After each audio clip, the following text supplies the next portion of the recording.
Greetings all my friends out there on YouTube, and welcome back to another exciting episode of Erudite Magic. You know, in today's world, we have almost an embarrassment of riches when it comes to magic book publishers, something that I think we've basically taken for granted. In this episode, I don't want to take it for granted anymore. I want to go over who I think the top 5 publishers are in the world of magic books. I'm sure there are plenty of magicians out there watching this episode who've been around the block way more times than I have, so I definitely want to hear from you about some of your opinions. Who are your top 5 magic book publishers and why? Even if you don't have a complete list of 5, let me and the other viewers hear from you to know, why do you love some of these magic book publishers? While you're doing your analysis and before you publish, I want you to think about a few questions such as the quantity of books published or the total volume that the publisher has put out. I of course want you to think about the quality of the production or the production values, because to me, I weight that pretty heavily. Of course, there's no way around the content, so if they're publishing things about magicians that nobody cares about, or it's not interesting, or it's not good, then you're going to discount that. So think about the content. And finally, I would suggest a 4th criteria, which would be longevity. So how long have they been in this game, and how much have they put out consistently over time? Just because someone is a flash in the pan right now doesn't really mean that they are a great magic book producer. You ready? I am. Let's roll into this.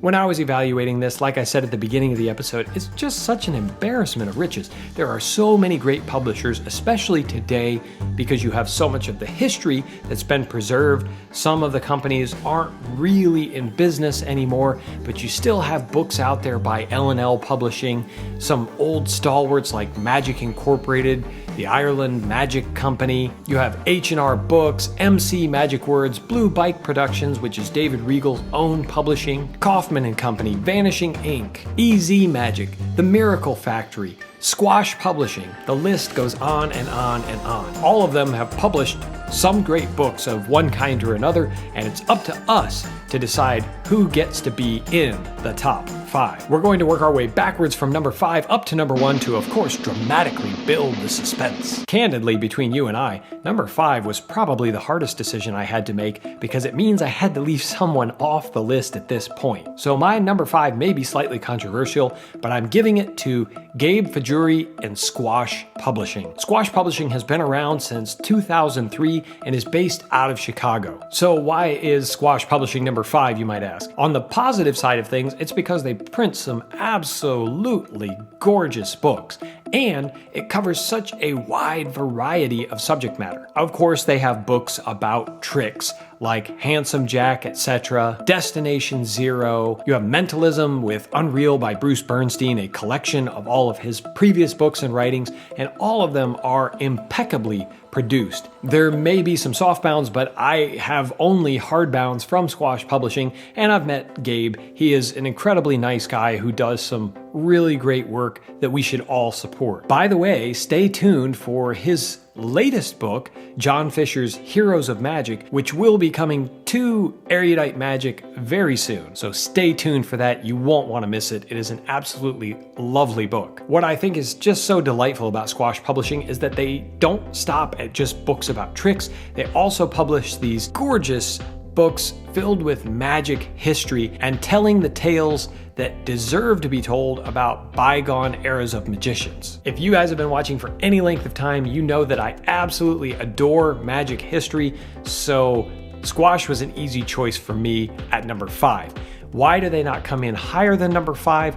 I think that overall the total number of books just isn't there compared to some of the other candidates you'll see coming up, but they did just edge out some of my honorable mentions because they're still around today and creating brand new, absolutely gorgeous books. So if you haven't, check them out at squashpublishing.com. At number 4, we're talking about Todd Carr's Miracle Factory. I know, I've heard from several of you, his website is down right now before the new Erudite book comes out, and a lot of you are worried about him. I think that he's still around. I've seen some updates to that maintenance page on his website and truly believe that he's just going through some sort of website renovation and will probably be back and better than ever. If you don't already know the name, The Miracle Factory, they're typically collectible type books, bigger, thicker, covering usually just one subject or one person in magic. I myself have a number of them covering Roy Benson, Jermaine the Wizard, Robert Houdin, Animan, Al Baker, and if you've been watching my Instagram feed, you saw that I obtained the Gaetan Bloom books put out by Todd Carr and the Miracle Factory. Why do I think it deserves to come in at number 4? Because I think that these books and the publication values are really basically unparalleled. If you want to know about one specific magician, these are the sources to which you should go. There's always interesting correspondence, letters, there's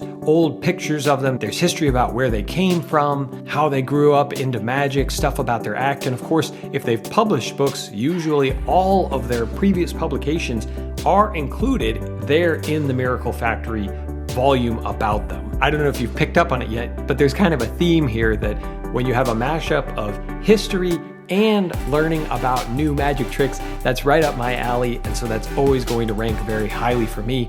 And Todd Carr, the Miracle Factory, do a phenomenal job, so I highly recommend that you check out their books.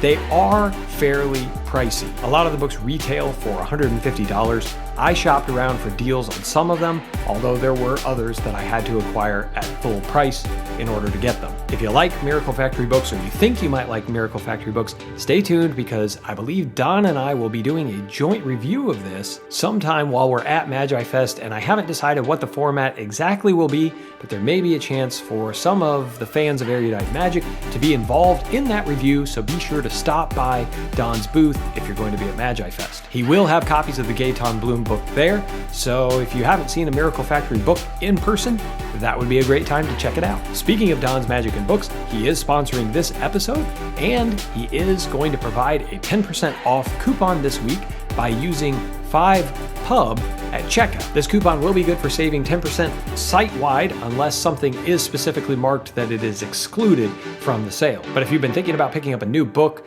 trick, DVD, or prop, now is a great time to pick it up by going to donsmagicandbooks.com, or even easier, just click the link down in the description below. At number 3 on our list, I have Kaufman Company in all his many iterations. There was Kaufman and Greenberg, Kaufman and Company, just Kaufman. Regardless, Richard Kaufman has been publishing magic books for a very long time, and in my opinion, has gotten better and better and better over time. But if you've learned any magic in the last 40 or so years, there's a pretty good chance that you've learned some excellent magic written by Richard Kaufman. He's published a lot of the greats and really has the distinction of being one of the only people to publish key books about coin magic, with David Roth's Expert Coin Magic and, of course, Coin Magic by Richard Kaufman, presenting some of the works of Jeff Latta, David Roth, and others. Many of the top coin performers in the country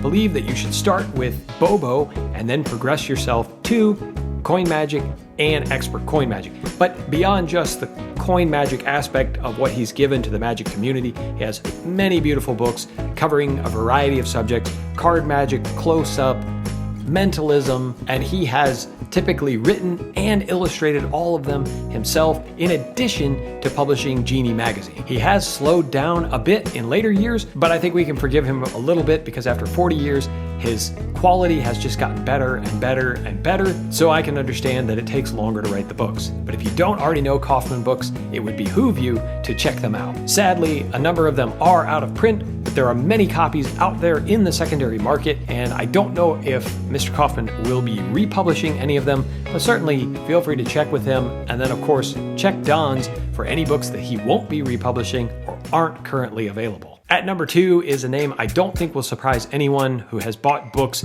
in the last few years. This company is a rising star in the world of both magic and the publication of magic books.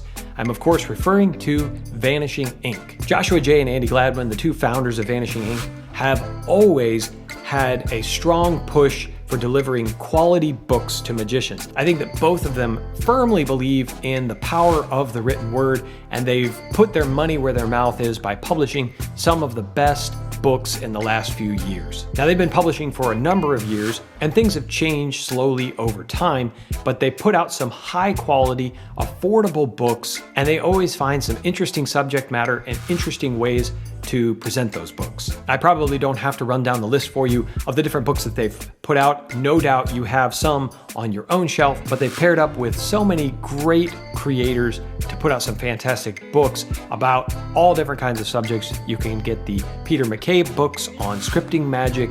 You can learn some close-up card magic from Harapan Ong in Principia. If you want to learn all about walk-around magic, you can check out John Guastaferro's 1 Degree. And they've been in this business for a little while, and sometimes that means that books go out of print. The good news is they're still publishing books, so there's a chance that they may reprint some of them if it becomes financially viable to do so. Of course, one of my top picks as a candidate for reprinting is What Lies Inside by Florian Severin. They still have an available free chapter on their website, and I'll put a link down in the description below so that you can get a small taste of the type of material that Vanishing Ink has been putting out. Of course, you'd have to be living under a rock not to know about their books, and I certainly hope to bring you more from them in the near future, both at Magi Fest and beyond. At number 1, numero uno, King of the Hill, top dog. I'm talking about Stephen Minch and Hermetic Press. Although I believe that Hermetic Press has now been sold, when you look back at the vast body of work put out by Stephen Minch, it's absolutely mind-blowing. He's done everything from Tommy Wonder, The Books of Wonder, to Ted Leslie's Paramiracles. He's put out Juan Tamari's books. And of course, who could forget Card College? The OCD in me absolutely loves that each book is the same dimensions, but each one has its own character and inner beauty. All of the design choices are impeccably tasteful, but more than that, the quality of the magic described within is top notch. Stephen Minch is one of the best writers in all of magic, and I understand that he has slowed down now because, like Richard Kaufman and some of the other writers who've been doing this for a very long time, he's probably getting tired of writing. Some of my favorite tricks and books of all time have definitely come from this stable of magic books, and I just don't think that you can compete with the number of titles,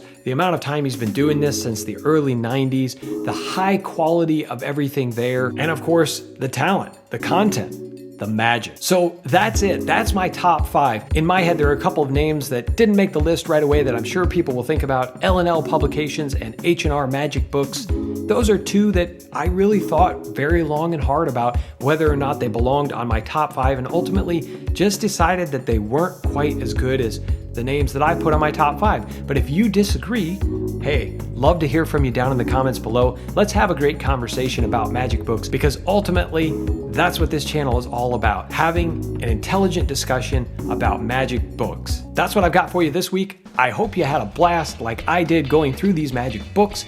And until next time, all my erudite friends, keep reading.